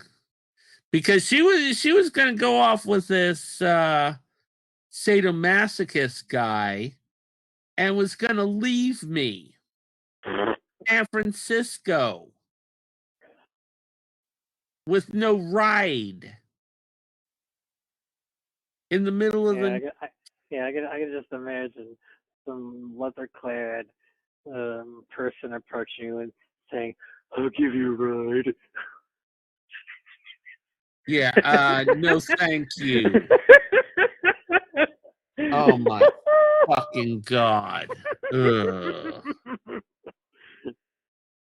Ugh, God. You wonder why I call you've wondered why I've called her Scary Mary. That's why. Oh. Yeah, was because she pulled that shit on me. My sister was ready to kill her. She really was. She said she basically next time she saw Mary, she told her, she said, you are damn lucky that you didn't leave my brother like that because you would be sorry. She was ready to kill her. She says, don't you ever take my brother someplace and then say that you're going to leave him there. The thing was that I'd already had, you know, this incident happened after Star Wars Episode 1 came out. Oh. It was about a year later. And the thing is, a friend of my business partner, Shane, went and actually left me. Oh. In San Jose, California. Right near the Winchester Mystery House. And I had to find my way to get home. I had $40 in my pocket, and I spent the entire $40 trying to get home. I ended up taking a cab as far as Palo Alto to the train station and ended up having to spend the night in the train station because I'd missed the last bus out of there and I'd missed the train. So So the train station was all closed down when I got there. So I had to spend the night in the tunnel, you know, in the tunnel underneath the train tracks. And I didn't end up getting home until 7 o'clock in the morning. And I used my last 50 cents. Well, no, my last dollar to get on the bus at Palo Alto, and then I had to walk 1.5 miles home. Oh my God. My sister was ready to kill my buddy Shane's friend, and she was yelled at Shane himself because he trusted this guy with him, with getting me home from there. Oh God, what a night. Yeah, so a year later I end up in the S&M bar. I wonder if anyone has dressed up in that leather gear for horror conventions. You don't remember? From No. Death Till Con? That one guy was walking around in the leather with the big ass cod piece? No. Yeah. He was the one that was walking around with the guy in the dick costume. That's not what I know. I remember what you're referring to, but I'm talking about the whole top from head to toe. Yes. In leather and yes. And walking a leather gimp on a leash. Can you imagine that at a horror convention? Oh, okay. No. He didn't have a gimp, but he had the leather. He had the leather mask. He had the leather coat. He had the leather on the legs. He had the cod piece and all that, and the straps across the chest. And he had a whip. And it's like, what is that guy? Remember we were going to the after party, and I mentioned, what does that have to do with horror? Clive Barker. That and the guy around in the dick costume. Hellraiser originated from S&M. Well, I know that. Yeah. That's what it has to do with horror. Oh, okay. Anyway, so yeah, but how about the dick costume? Oh my God. I still cannot believe that was walking around the damn convention. Yeah, well, at least it wasn't covered with fake nails. No, it wasn't. It could have been a Hellraiser dick. Yeah, well, it wasn't. It was this fluffy ass dick costume with these two puffy balls underneath. It was like, oh my God. I'm glad the thing was that your dad wasn't running around the place when, running around trying to find you. He'd run into the dick guy. He must have been amazed. Mm-hmm. Your dad, when he brought you to the convention? Mm-hmm. Yeah. That was fun. I mean, yeah, he was, your dad was a nice guy. He just, it was, Just that he kept asking me to go to dinner with you guys. And the thing was that, amazingly enough, at that convention, I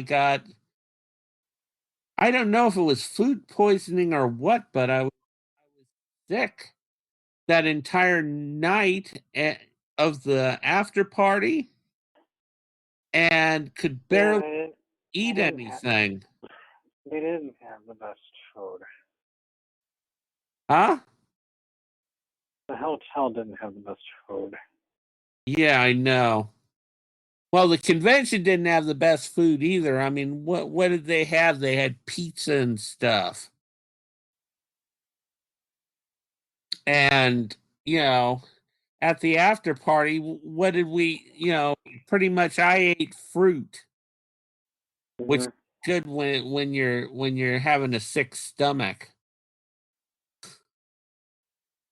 And I didn't even get in on the White Castle burgers they put. Yeah.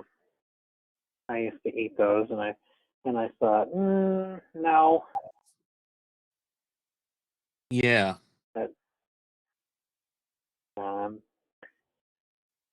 done with those. Well, actually, I still love White Castle burgers. I get them every time. I grab a box of them every time I go to Walgreens because they got the White Castle burgers with the the frozen kind? No. Yeah, the frozen ones. God, no. Either fresh all or I can nothing. get. It's either them or the AZ burgers. Which actually I do like the AZ burgers better. They're bigger. Ever had an AZ burger there, Mr. Highland? No. Yeah. They're ones that you get at the like a 7-Eleven or that. They're big burgers, but they're microwavable burgers. And they're that mystery meat. Oh God. Oh, I love the flavor though. They don't taste like a regular burger, and I love those things. With me, if I can eat a burger without anything on it says something. And I'll buy like a couple of those. Those are good. The bun is a little bit weird, but that's about it. Anyways, so yeah, amusingly enough, when I was that drive-in theater that I saw Bluebeard at. Yeah. One of the big draws for that one is that they had the best burgers. So actually, during the intermission between movies, my mother couldn't believe it after watching that film that I wanted a hamburger.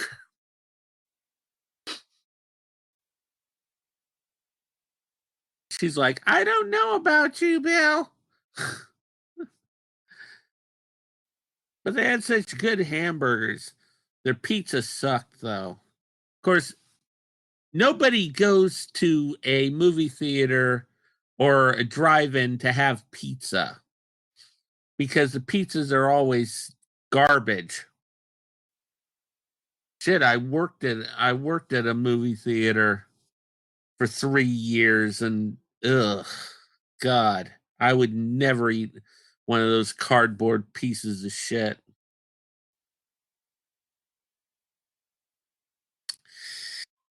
Anyways, okay, Mr. Highland. So, any last thoughts on Bluebeard?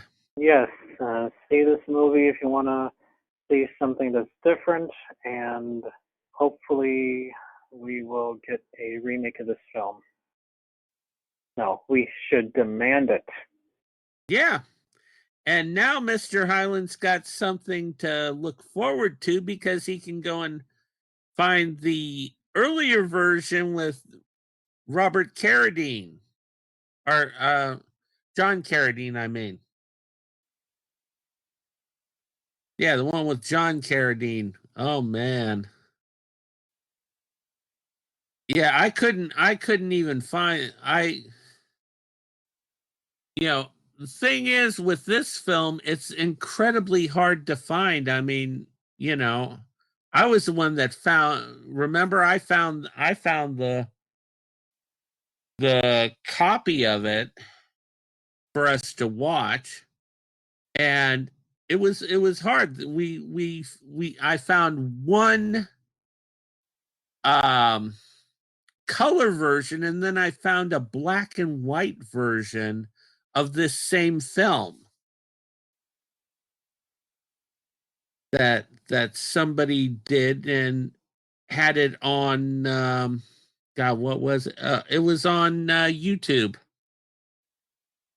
But the way that this film is made, you really don't want to see it in black and white. This film, the color palette and stuff is just amazing, and the photography. So yeah, if you can find the color version, go for it. Plus that you wouldn't understand why Richard Burton's called Bluebeard. Yeah, that's the one thing that we forgot. Supposedly his backstory is that he was in a plane crash, and the chemicals, when he was burned, when his beard grew back, it came in a blue tone for some reason. Kind of weird. So anyways, yeah, and what would be your rating on the Oogie Boogie scale, Mr. Highland? 4.5. 4.5? I agree, 4.5. 4.5 for me on the Oogie Boogie scale. Not, as I said, not as the copy that we saw was not as good. There's four, there 6 copies out there, six versions of this film, each one, varying. I think what would you say? We saw the R-rated version? Yeah. Yeah, so we saw the R-rated version. There is the original X-rated version, which was supposedly supposed to be for the European audiences, but amazingly enough, Redwood City Drive-In managed to get a European cut, because yeah, it's amazing with them. Alrighty, so anyways, so that's it on Bluebeard. So what do we got for next month, Mr. I'm trying to get a guest. Okay, so we're gonna do a guest interview, huh? Well, not really so much interview, but discussion. Nice. Cool. And I've told you who it is, and no, listeners, I'm not going to tell you who it is, just in case. No, we want to make it. Just in case they can't make it. But it's then we'll find somebody else. It's going to be a surprise, and because this is another one of my personal challenges. So this should be incredibly riveting. because Oh yeah, this very is something very I'm riveting. this is something I'm looking forward to. Yeah, I can imagine. Yes, Oh, this is in a way your revenge for Sallow. really? I mean, I don't think. No. Oh, I've met this person and she's not that bad. Anyways, alrighty. So yeah, you can look forward to that bit of fun next month. Either that or we'll find somebody or something to fill the space. And you know, I'm trying to find another film that I wanted us to talk about, but I'm having trouble because I can't remember the name of it. Well, maybe you can give me some. But I clues. remember the actor who played in it. Well, give me some details and I'll see what I can do. It's the only horror film that Marcel Marceau played in. I think I know which one. I'll look it up. I have not. This is another film I have not seen since I was a teenager. I think I know which one. Let me guess. It's from the 70s? Yes. I'll find it. Yeah. And incredibly hard. I've been trying to find this film for years. Don't worry, I'll find it. And it's one that I think you'll appreciate, Mr. Highland, because it's incredibly unique. It's like it's as unique as Bluebeard, I would say.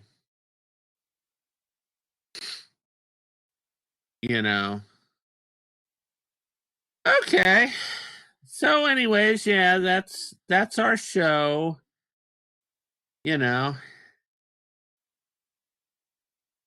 Remember, guys, to try out the Christopher Highland horror sex symbol sandwich, as well as the King of Splatter Punk sandwich. Yeah, if you can make them yourselves. Yeah. Well, you can. They just won't be as good as Ike's, because Ike's is incredible. Yeah, and be ready for next month's excitement. And as always, as I always say, keep America strong, watch. And any last words from you, Mr. Highland? Yes, thank you for listening, and tune in next time for a surprise. Yes, indeed.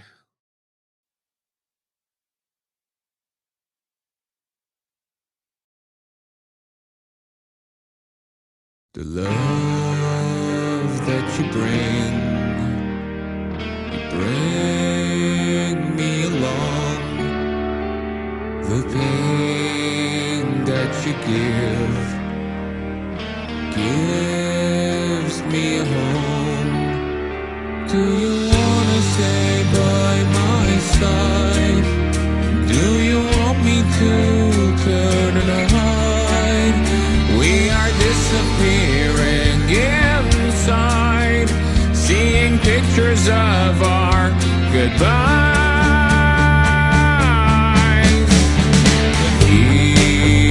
We believe that our love will survive. The pain that you bring brings me all alone. Do you love me? Do you hate me? Do you wanna believe me? Do you think that you don't need me? Do you wanna deceive me? I can't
see that goodbye is soon for long.